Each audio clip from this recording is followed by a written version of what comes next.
Fala pessoal, nessa videoaula a gente vai estar falando de uma maneira bem simplória aqui sobre as revoluções industriais. Fiz um quadro resumo aí, mostrando quando ocorreu, onde ocorreu, as invenções, as tecnologias, as técnicas, né, que foram inventadas e a principal fonte de energia que movimenta tudo isso daí. A primeira RI, ela ocorre em meados do século XVIII, né, lá em 1750. Se desenvolve inicialmente na Inglaterra, onde aparece a máquina a vapor e o termomecânico e a principal fonte de energia é o carvão mineral. A segunda revolução industrial ela já vai acontecer no final do século XIX, lá por volta de 1880, 1870, tá? E se desenvolve nesses países aí, né, Estados Unidos, Europa Ocidental e Japão, e as invenções desenvolvidas vão ser justamente o automóvel, a siderurgia e a química, né? É importante ressaltar também que nesse período vai surgir aquela forma de trabalho, né? Aquele esquema de produção chamado Fordismo, que vai ser tema de uma outra videoaula aí. E a principal fonte de energia que vai movimentar tudo isso vai ser o petróleo. A terceira revolução industrial ela ocorre após a Segunda Guerra Mundial, já lá aqui no século XX, né? Também ocorre nos mesmos países da Segunda RI, e a principal principal tecnologia criada vai ser informática, microeletrônica, e aí já vai ter uma outra estrutura também de produção chamada Toyotismo, que vai ser, junto com o Fordismo, tema de uma outra videoaula. Aí a gente já vai ter fonte de energia, o petróleo, a energia nuclear e a hidrelétrica, né?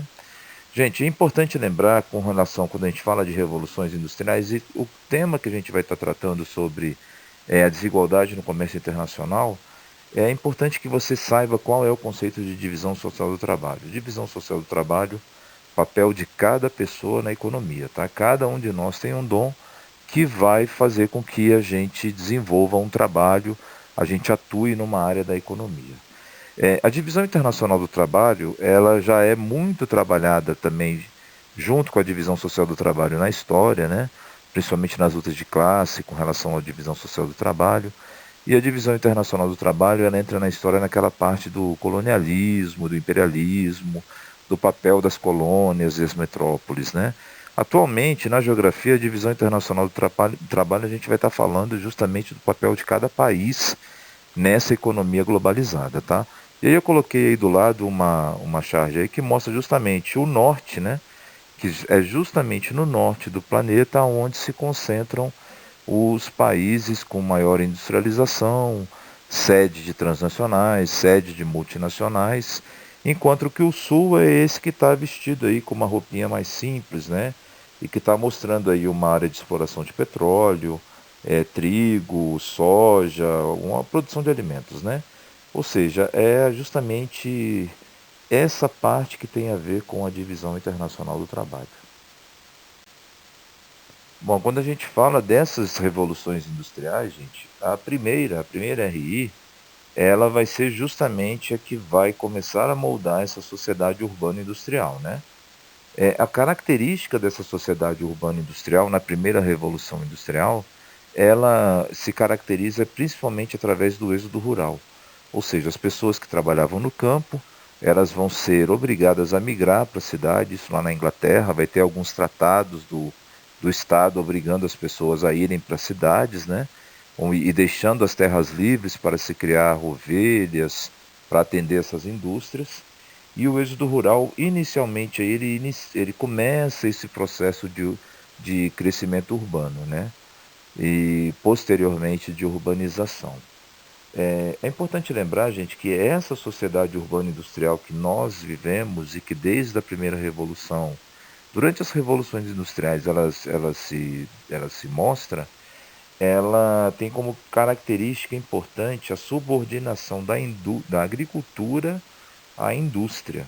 Então, hoje, quando você analisa na divisão internacional do trabalho, países como o Brasil, que são grandes produtores de exportadores de setor primário, né, agricultura, pecuária e mineração, a gente visualiza que grandes áreas desse país, no caso do Brasil, é destinada a justamente a produção de alimentos que não são destinados a matar a fome da população, é destinada inicialmente à indústria local ou a indústrias estrangeiras, né, para servir de matéria-prima para ser processado esse alimento, né.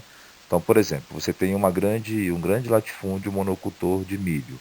Esse milho não é a espiga de milho que você vai receber em casa, vai ser o salgadinho, vai ser o farelo de milho que é utilizado na alimentação de aves e de ração também para outros animais, na forma de farinhas envolvidas em outros alimentos, né, como matéria-prima para outros alimentos, isso tudo é processado, tá?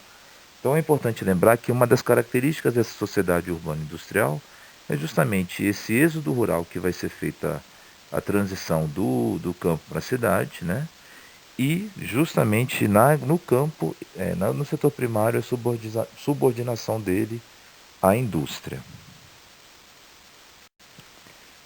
Aqui nessa imagem mostra justamente que em 2015, China, Estados Unidos e Alemanha são os países que estavam respondendo por 30% do comércio mundial, né? E o restante desses outros países aí os outros 70% eram divididos entre esses países aí, né? É importante lembrar, gente, como quando fala da desigualdade no comércio internacional, é justamente com relação às revoluções. As revoluções industriais elas ocorreram, como eu falei para vocês, naquela charge no norte do planeta, né? Então você tem Estados Unidos, Europa Ocidental, Japão, posteriormente vai entrar aí a China como atualmente, né, como um grande participante nesse processo, né? Mas o restante do planeta ele vem realizando esses processos de industrializações tardiamente. Então, por exemplo, o Brasil, a Argentina, o México, a África do Sul são países que têm uma industrialização tardia, né? Ou seja, eles começaram um processo de industrialização com 200 anos de atraso em relação à primeira revolução, praticamente, tá? Tem países ainda que toda a parte econômica ela é voltada principalmente a setor primário, nem é preocupante com industrialização ainda. Então você tem um setor de mineração, como é o caso da Bolívia, alguns países africanos, que é muito desenvolvido. Só que a parte de produtos de consumo, né, de bens de consumo, vai depender da importação de outros países, né? E aí vai se desenhando o comércio mundial. É importante você saber que tem os países de industrialização, que foi onde aconteceram essas revoluções, né? Posteriormente, você vai ter os países de industrialização tardia, que é caracterizado principalmente por Brasil, Argentina, México e África do Sul, né? Que são países que realizam uma industrialização para suprir o mercado interno. E vai ter também países que são de industrialização tardia, mas que vão optar por uma outra forma de industrialização, que são as plataformas de exportações. Que é o caso justamente dos tigres asiáticos, né, que é onde está a Coreia do Sul, Taiwan, Singapura, Hong Kong, né, a cidade chinesa. E esses países eles tiveram um rápido desenvolvimento industrial por investimentos pesados em educação, tá? Mas é importante que você saiba que o comércio mundial ele não é bem distribuído, né? Então por aí você já vê que esses três países aí eles detêm 30% respondem por 30% do comércio mundial, enquanto o restante, que são em torno de 200 países, respondem pelos outros 70. Bom, gente, de acordo com o que a gente viu a respeito da desigualdade do comércio internacional, a gente pode verificar que essa desigualdade se materializa de várias formas para a população dos países, tá? Tem várias maneiras dela se materializar, mas principalmente aí quando a gente fala de fome e subnutrição, tá? Então, de acordo com a ONU, a FAO, né, que é o departamento responsável pela agricultura e pela alimentação da ONU, ela diz que o que a gente tem produzido atualmente de alimento no mundo é capaz de suprir tranquilamente a necessidade humana, ou seja, era para a gente não ter fome, não era para ter ninguém passando necessidade com alimento no planeta, porque a produção agrícola feita no planeta hoje é suficiente. Só que por diversos motivos, né, econômicos, sociais e políticos, isso acaba não se concretizando, né? E aí entra numa situação ligada a perda e desperdício, né? O conceito de perda está justamente nessa imagem aí que aconteceu recentemente lá em São Paulo, onde houve uma enchente do rio Tietê que atingiu a CEAGESP, que é uma companhia responsável pela distribuição de frutas, legumes e verduras para os mercados e para a população, né? E acabou que essas frutas, legumes e verduras tiveram contato com a água extremamente poluída do rio Tietê e aí, no caso, se configura a perda, né? Porque estraga a fruta, né? Já o desperdício é quando a gente tem um olho maior do que a fome, né? A gente coloca muita comida no prato e acaba não conseguindo comer tudo aquilo que a gente colocou e acaba jogando fora. Ou faz comida em excesso, acaba estragando e joga fora. Isso é desperdício, né? De acordo com a FAO também, ela fala a respeito da questão da segurança alimentar.